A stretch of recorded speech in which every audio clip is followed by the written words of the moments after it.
And we're so lucky to be chatting with Stacy Owen from WFPK in Louisville on the call today. Thank you so much for taking the time to join us. Really appreciate you. Oh, it's my pleasure. I was surprised that I didn't know about your group when Christine contacted me. I think it was in November, maybe early mid-November. So I'm really pleased to be here. And it's Louisville, Jessica, Louisville. Oh, I need to learn. This is like my Midwest sensibility is coming out. Yeah, it's funny. I was talking with Kari earlier today, and we're still like really trying to do a lot of outreach to programming folks and station folks and get folks engaged. So, I say this every week, but if there's ever anybody or a way that you think would be a good way of communicating or bringing people in the mix, like we're forever trying to build this. But I'm really glad that you and Christine got in touch, because you guys, well, specifically Louisville Public Media, published a plan on a diversity and inclusion plan, which I think was published like around October, November. Yeah, it was about a month ago, I think.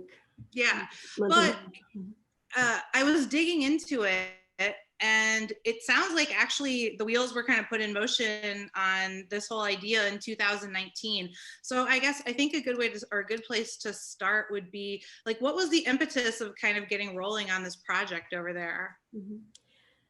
Well, first, I don't know if all of you know me, but I'm the program director at WFPK in Louisville. And I work for Louisville Public Media, which actually is an umbrella for 3 public radio stations, the AAA station, which I help program, and there's a 24/7 classical station and a 24/7 NPR news and local news talk station here. And in early 2019, we were doing some strategic planning for the entire company and decided to make DE&I one of our strategic goals. So we hired a consultant named Dr. Matisa Wilbin, who's just absolutely fabulous. She and her husband run this consultancy firm.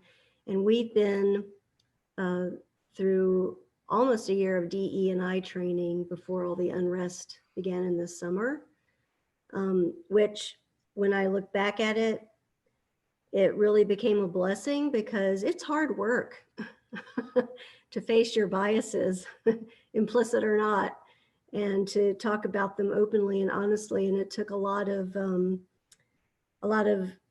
discussion and learning before we were even ready to take that deeper dive. But I think when the events of the summer happened, we realized that it was time to move past the discussion and move into action.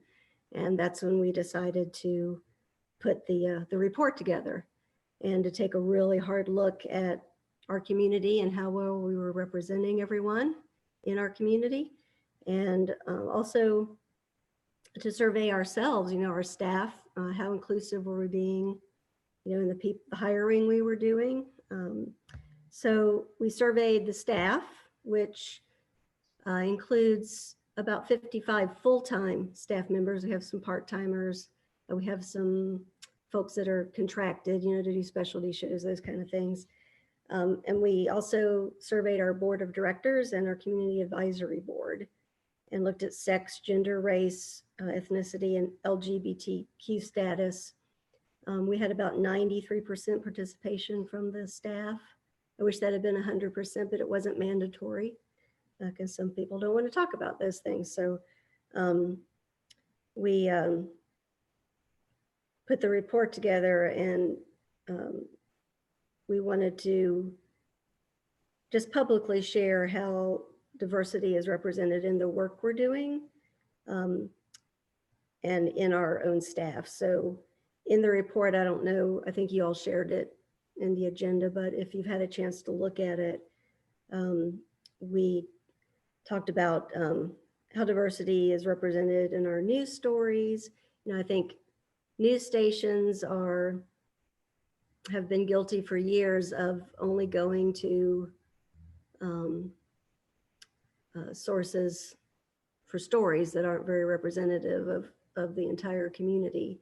So I know our news station's been really working hard on that.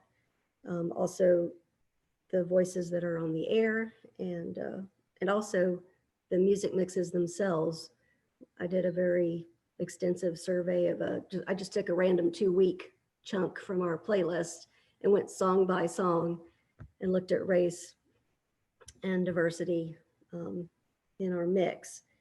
And all that shared in the report for all 3 stations, and not just the stations, but our marketing department, our development and underwriting. And we took that survey to build a baseline and then set the goals for moving forward. And those goals were clearly stated in that report as well, which I liked. So yeah, that was kind of the start of all that. We decided to go with our metro area is 1.3 million people in Louisville. But we decided to set our goals around the metrics for Jefferson County, which is the county we're in, which is about 800,000 people. But most of our listening area is in Jefferson County. And there's a little more diversity in Jefferson County than the metro as a whole. So we decided to use those metrics, and those are stated in the report as well, if you take a look at that. So it's about, I think, 51% female, 21% Black and people of color. So that's what we're shooting for as far as who's represented with our on-air sound as well, and in those other areas that I talked about. The report, I did put a link to the actual report in the chat, you guys, if you want to check. And it's pretty, I mean, Stacy, I guess I'm curious, like, was anything a surprise when you guys went through? Because you guys, everybody can take a look at the breakdown. It's like really impressively transparent. And, they talk about the way that they're, the geographic, like she was talking about, I think they call it the metropolitan statistical area, which they feel like they're using as a measure to, they want to measure up to. And you can see, the breakdown in all the different ways, from the newsrooms to the playlist, which is like, I mean, I don't know, like, when you first were going through it, were there any surprises for you? I guess I'm curious about. Yeah, that 2-week sample I told you about for WFPK, it did surprise me a little bit when I went through and then calculated the stats, because I really felt like we'd been doing some great work for several years now, my music director and I, on diversity and equity in our mix. I was frankly a little shocked when I saw how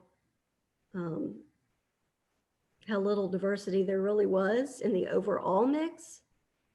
I think we've been focused so hard on making sure the currents or the new music rotation was diverse and inclusive, that I hadn't been taking as close a look at the whole as I should have been. Because when I separated those stats out of the mix of everything and just looked at the new music rotation, that was pretty good. We have a 50% female, 50% male mix. And I think it was about, trying to remember, 16% Black and people of color. I think the Jefferson County metric is 21%. So we were getting closer to that goal we set in the report. Mm-hmm. And that looked good, but the AAA format is, our heritage artists are very white male. Yeah. And I think all the heritage cuts were kind of skewing the numbers that I wanted to reach. And so when I saw overall, and one thing we decided to do, we made a change, and we're playing more of our currents to try to help even those numbers out a little bit. And I'm going to do another 2-week sample maybe at the end of the spring and see if that's helped us get closer to that overall goal. Yeah, I mean, it's really fascinating to see. I mean, and sometimes I think is what a lot of stations are going through is like folks are feeling like they're doing a really good job of revamping playlists and stuff, but it's not until you actually like pull a chunk and look at it and you're like, oh Lord, 12% of my, of the music we're playing like lives in this world that I'm trying to, you know, represent, or that I'm trying to like target. And I think it was interesting to look too in the newsroom, like it was something like 12% of the reporters were people of color. And the way, like, it's really fascinating. I mean, we don't have to get too deep into it, but it's interesting to see people's tendencies, and like Stacy was talking about, bias, implicit or not, kind of presenting itself in these ways where like you don't even realize it's an issue. So I mean, I would say, the one thing I don't want to get too into the mic or to the numbers, because we can all dig into the report, but I'm curious to hear a little bit more about like what were the most challenging parts of putting this report together for you? Um, there really weren't any big challenges to overcome. It was just very time consuming. And I Right. know as a programmer, you're always busy. You always stay busy. I think it's just making it a priority. I think that's Right. what's hard for a lot of stations. But you have to make it a priority to make it happen. So just letting go of some other things long enough to tackle this was my biggest challenge, I think. Do you feel like the changes have been implemented for long enough that there have been like any positive outcomes? Like, I mean, I for one noticed, just even the first page of the report, the acknowledgement and the apology, and just kind of like putting the sentiment of the station out there to people in such a real and honest way, and letting people know what you guys are working on. I'm curious, like, if your listeners, or if donors, fans, anybody has responded. Oh, yes, definitely. Yeah, we've gotten a lot of good response from listeners. You know what I think it's done for me and the other PDs at the station? It's freed us up, almost given us permission to speak out when we feel like we need to speak out and speak up. I don't feel like as an organization, I felt like I necessarily had that before we Huh. started doing this work. I should have found it for you and sent you the link, but our classical PD, Daniel Gillum, he got this really nasty racist letter. I think they'd done a program about Black composers or something. And then I also think it was just a general complaint from someone who was saying, you're playing too many Black composers these days. What's up? Just a really racist letter. And he, I tell you what, he was pretty ballsy. I mean, he went on air and he addressed it publicly and basically said, well, we don't need your money if you feel that way. Good. And we got a lot of great response from listeners about that broadcast that he did. People donating because of it. And I'll send you the link after the meeting of him Yeah. doing that, because that was motivating for me. Like, I don't know if he ever would have done that without us kind of delving into this work. I think for me personally, it brought up a lot of, woke me up a little bit to my complacency. You always you don't want to think of yourself as a racist, but it definitely opened my eyes to some of my complacency and the implicit bias that I may have had that I didn't recognize before the work. My sister and my daughter are part of the LBGT community, and I thought I was all woke. I've been supporting a lot of work in that community for a long time, but the complacency part was I would find myself thinking, well, boy, nothing's going to change until we get all these old white men out of Congress and the Senate, and not thinking about what I can do now as an individual, can do myself. And I think that's another important thing that came out of the work for me personally.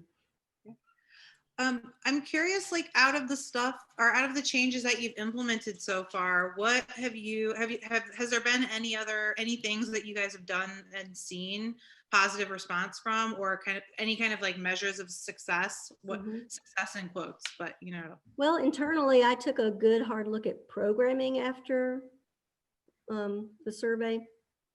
And I had a part-time, a young man, Black announcer, who'd been working part-time for me for some time, who's also a musician here in Louisville, great singer, R&B musician, and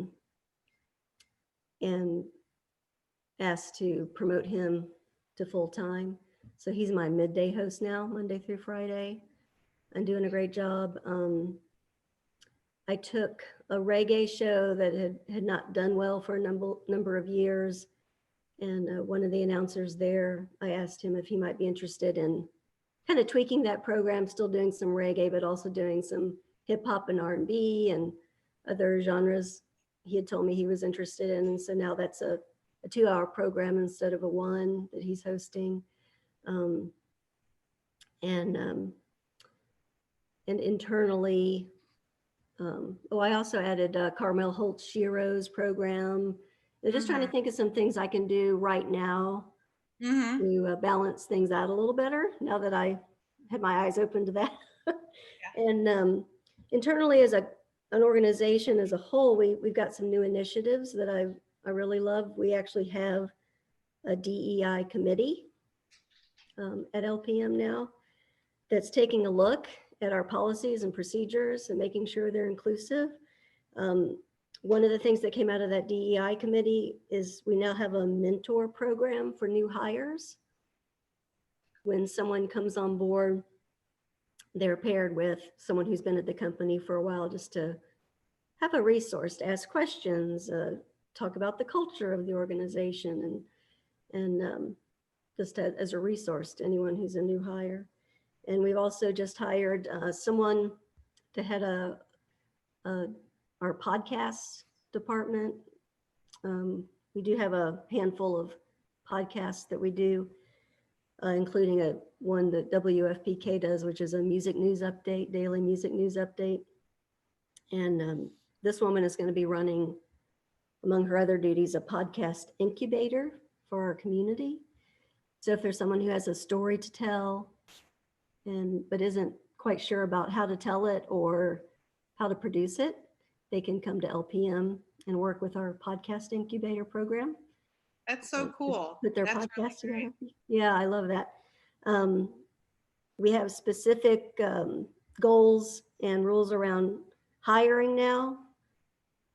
And we're also going to be hiring a diversity equity reporter pretty soon as part of an initiative in the newsroom. And just making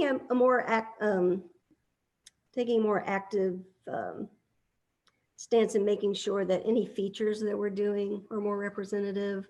I think it was early December, we just kicked off a YouTube series we're calling The First Cut. It's an interview series with artists, but mostly songwriters. And we're taping it on Zoom. And then we're doing post-production where throughout the interview, if they're talking about it's the first cut. So what's the first album you fell in love with? What's the first song you wrote? Those kind of questions. And then in post-production, like if someone's talking about Joni Mitchell's Blue album, they'll be, the album cover come up. So the things they're talking about are put in there in post-production. And that series has been really nice. And I'm producing it, and my afternoon drive host is doing the interviews.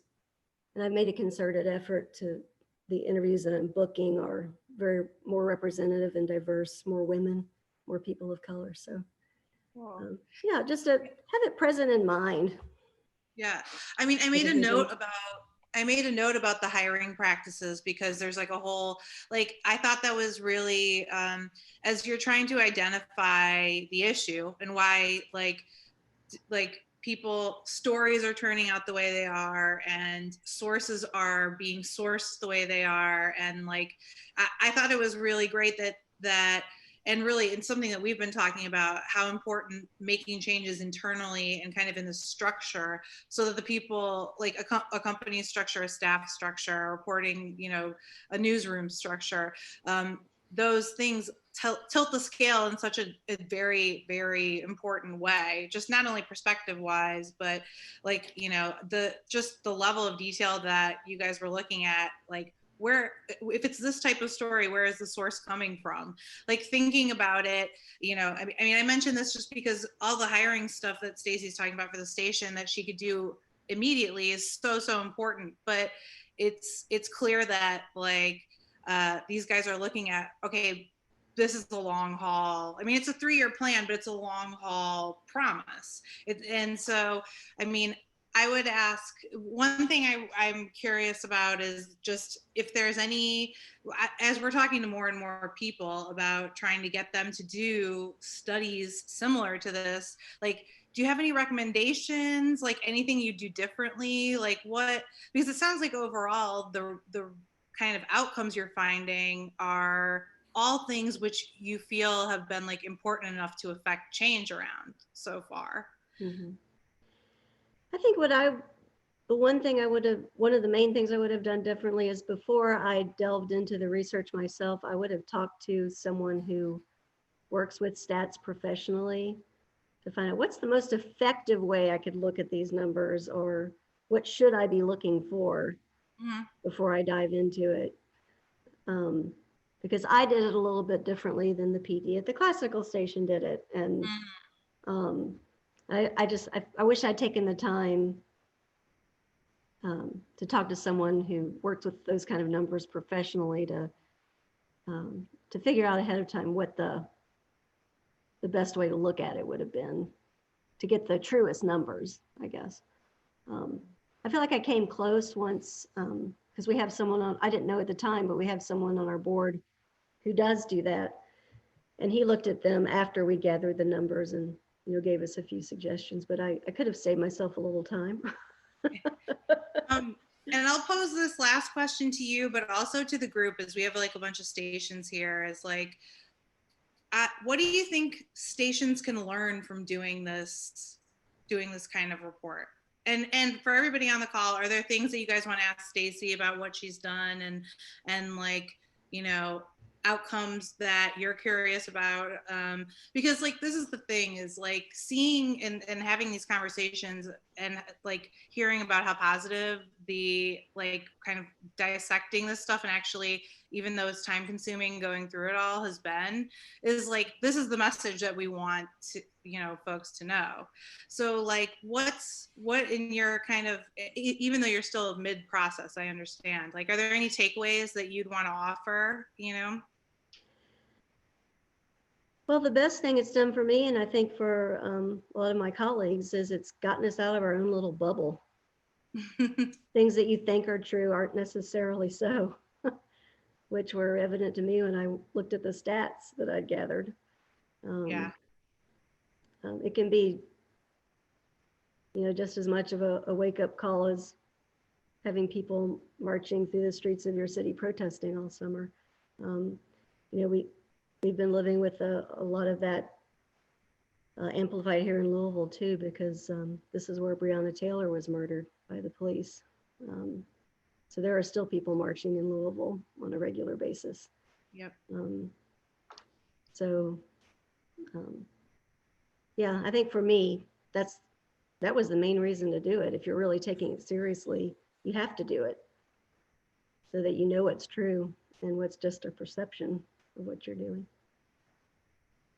Does anybody have any questions they want? You can like pop a note in the chat, or you can, Christine, I see you waving. You go first. Yeah, I have a couple questions. Again, Stacy, thank you so much for being with us today. This has been really great to kind of hear about your experience with this. And unsurprisingly, when I reached out to you, you were like, hey, we already did this and have been working on this for over a year. So thank you so much for doing the work. Regarding the DEI committee you guys have, is that going to be the group of folks that's kind of monitoring your success to make sure you guys are still on pace for this 3-year plan that you guys have put together? Yes. Yeah, and also talking about, any new initiatives that can come out of the work. Amazing. Mm-hmm. And then I was also curious, when you took your random 2-week sample of music to really dissect and get those facts and figures, did you end up taking a look at the day parts for the music at all, or was it just kind of one general lump? Not day parts, but we have a lot of specialty programming. We have jazz on Sundays and bluegrass and blues. And so what I did was I separated the weekday AAA programming from the overall. So I first looked at the overall, which included all that specialty programming. And then I separated the Monday through Friday weekday AAA mix and looked at that separately as well. Okay, cool. And Jess, I saw you pop your hand up. Yeah, hi, Stacy. Thank you so much. Yes. We're kind of trying to do some of these things at our station without anyone really guiding us. So it is a lot of kind of feeling our way through, just kind of not really knowing what we're doing, but it feels good to do it regardless. And I was wondering, sorry if you already answered this when you were talking, but when you came up with those numbers that are your goals for I think you said 51% female, and then it was 30-ish Black, Indigenous people of color, what was how did you get those numbers? Was it based on your listening audience and how they were made up? We looked at our metro numbers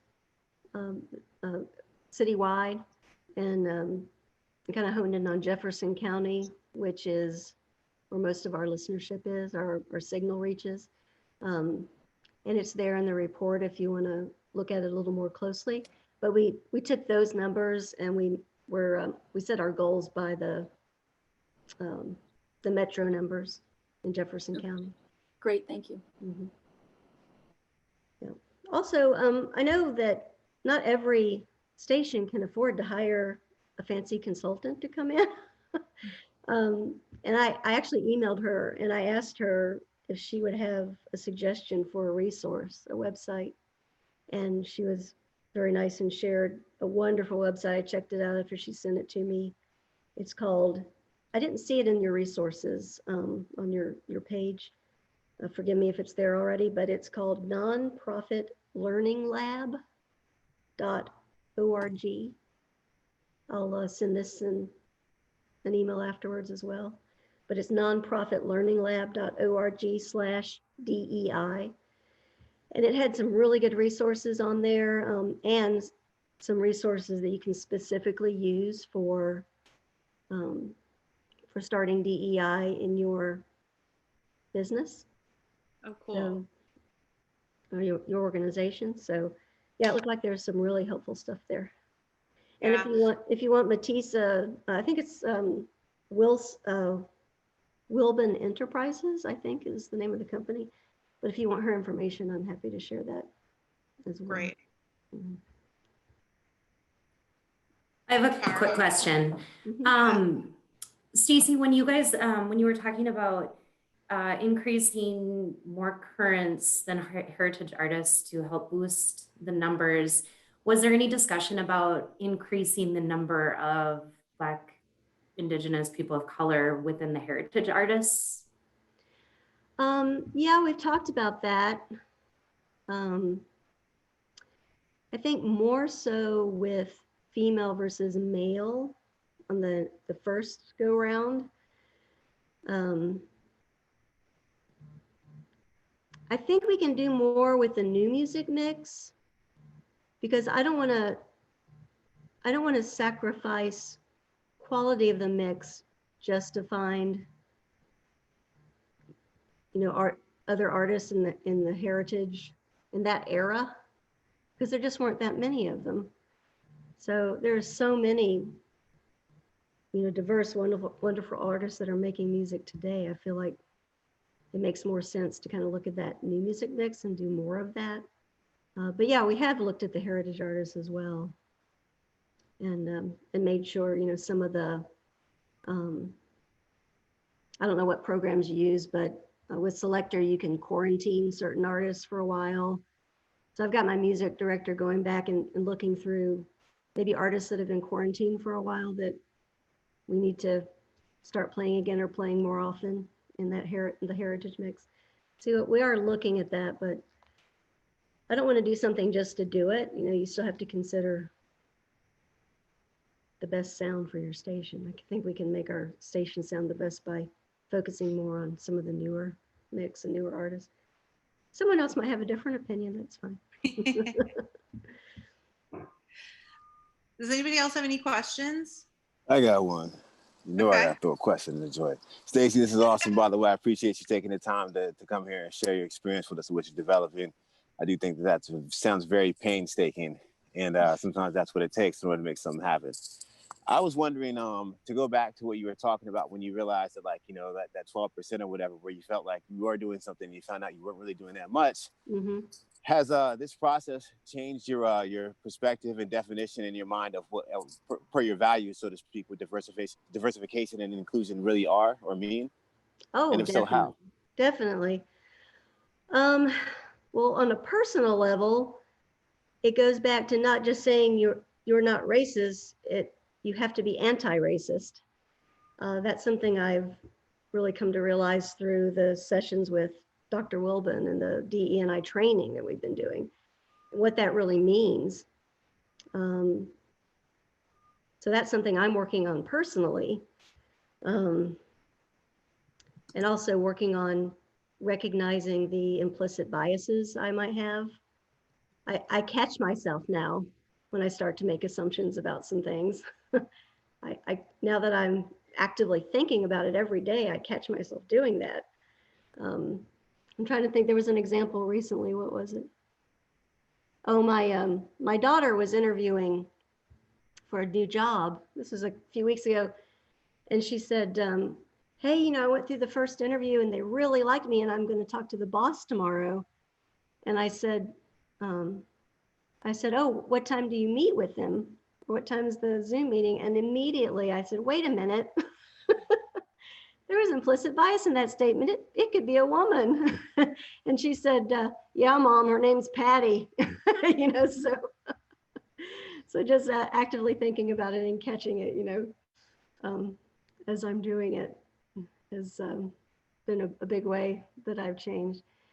And as far as professionally in the radio station, I think the change is making sure we're more representative of Black voices and people of color in our community, you know, in the music mix, in people that we interview, in our representation of our Louisville music mix, because I have a Louisville music liaison who's been kind of keeping the Louisville mix together for a number of years now, but that's one thing. Otis Jr. is the name of the young Black man that I just made full-time, and part of his work is going to be to have an extra body in there to, you know, represent our Louisville community of artists in a much fuller way. And we have a Louisville music page called,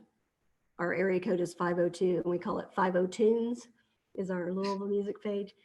And so he's actively interviewing, you know, reaching out to more of the Louisville artists in the community to interview them, to talk about new releases on that page. So that's another immediate change I was able to make by hiring him full-time, having more manpower to help with that. Stacy, I actually have a question too. In the report, there's a huge section about how the outpouring of resources around what happened with Breonna Taylor this summer, well, you know, and coverage increasing on the news station and stuff. But one thing we've been talking a lot about in this group is how to address those kind of issues on the music stations. I'm wondering, like, did you incorporate that reporting into the AAA station in some capacity? Were you guys covering in some way? Because a lot of what we've been we have been dedicated to building with our community Dropbox is giving people the kind of resources that they need or that they can use to enter the conversation about what's happening out there in the world at whatever level possible. But it's seeing as you were in the thick of it, I'm curious what you guys did. One of the main things we did was early on in the pandemic, this is kind of before the everything kind of happened in the summer. We started what we called mental health days on WFPK. And every Wednesday we dedicated 6 a.m. to 6 p.m. To taking requests all day. I think the promo we run says, you know, request a song that lifts you up, gives you hope, helps you cope. And, you know, that could be anything really. It's a pretty subjective thing, but we have people leave voicemails on a designated line, and we lift that audio and we share it on the air before we play the request. We do a lot on social media around it. And so when everything started happening around the summer, I started having, we also were having mental health professionals on. And so when everything started happening around the summer with the protesting, I started having mental health professionals and people like Matisa Wilbon, who we've been working with, talk about social justice issues as well and what we can do to help. So that was the main thing we did in programming, was incorporated into those mental health days. And also we have resources on our mental health day page for people, books to read, websites to visit, that kind of thing. And we actively promote that. We've gone, it's a little taxing on my staff to do 12 hours of requests every Wednesday. So we've gone to once a month. So now the first Wednesday of the month is a mental health day on FPK. Cool. Yeah, I mean, I'd like to think of other ways to talk about it. It is hard if you're a music station, you know, you get those people that the letters and social media comments about, I tune in to listen to music, not listen to this. So yeah, but sometimes there just comes a point you have to take a stance, have to do it. I mean, I love the idea of you guys bringing in professionals to kind of like, or like specialists in that kind of like social justice and like people who are tied to community to kind of talk about what's going on. And I think that's like, again, talking about trying to bring more voices that are on the ground and that are educated and understand a new understanding really, you know, to these situations. Because like you said, it's not like you're learning, everybody's kind of learning as we're going, but bringing those perspectives into the mix is something which like, that's a really easy way of kind of bringing different dynamic to the conversation, and not trying to fix it yourself, you know? Another thing you can do, if not on air, is on your website or your social media. We have an arts reporter at our news station. So if she's done a story on Black artists or a person of color in the arts community, we share that on our socials or we share it on our webpage. So that's one great thing about being an umbrella. We can kind of share content back and forth that's pertinent to the other stations. So, so that's been really nice. And we also have, we're about to bring it back in a slightly different form, but my afternoon drive host during the pandemic did a series called The COVID Diaries, where she just checked in with local artists all over the community to ask them what they've been up to. Is there a new song that you've written? Well, we've all been isolated that you want to share, and we've shared it on our 50 Tunes page. So we're gonna kind of tweak that and do a second round. It's been almost a year since we started that series and ended it. So we're like, hey, COVID Diaries Part 2. I mean, just to echo Stacy's sentiment, and like we've been talking about this a lot too, is like connecting with your news people, connecting with your community, whether you're in an umbrella station or not, your social media people, the PR people at the station. There are resources out there, and probably people creating content that is all relative. And yeah, we just have to, like, we've been trying to also share like what we can, you know, with folks to use if they need. So if there's, you know, we'll just keep building that resource within your organization, but also figure out how to push it out in a broader fashion beyond just, you know, airing it, whatever, social media, website. So I think that's, you know, we're approaching 3 o'clock, and we usually wrap at an hour. So I just want to say thank you so much, Stacy, for taking the time, and for everybody's questions, and for people hanging out. And like, I hope that our conversation inspires more people to do the same. It's hard, but it's over and over again, we keep hearing that it's hard, it's time consuming, but it's worth it. The results it's yielded have been positive and feel like movement, and maybe wouldn't have happened otherwise, right? Yeah, And if it's, I like the feeling of freedom that I have now to address social justice issues that I may not have had before, and knowing that there's a difference between standing up for what's right and being overtly political. You know, don't talk politics. You know, you have a news organization, you can't talk politics, but to me, this isn't politicking. This is just standing up for what's right, addressing these social justice issues. So, and knowing that my entire company is doing the work has really freed me up to know that I can do it for my station. that seems like that's a great note to end on. Thank you again, everybody, so much. And we'll see you guys next week for our next meeting. And then again, breakout groups goals 2021. Let's go. Let's get our shit together, get organized, all that stuff. And yeah, thank you guys again. Thanks for having me. Nice to see you all. Thank you. Thank Come you. back again, Stacy. I will. I'll pop in. Okay. Good to see you all.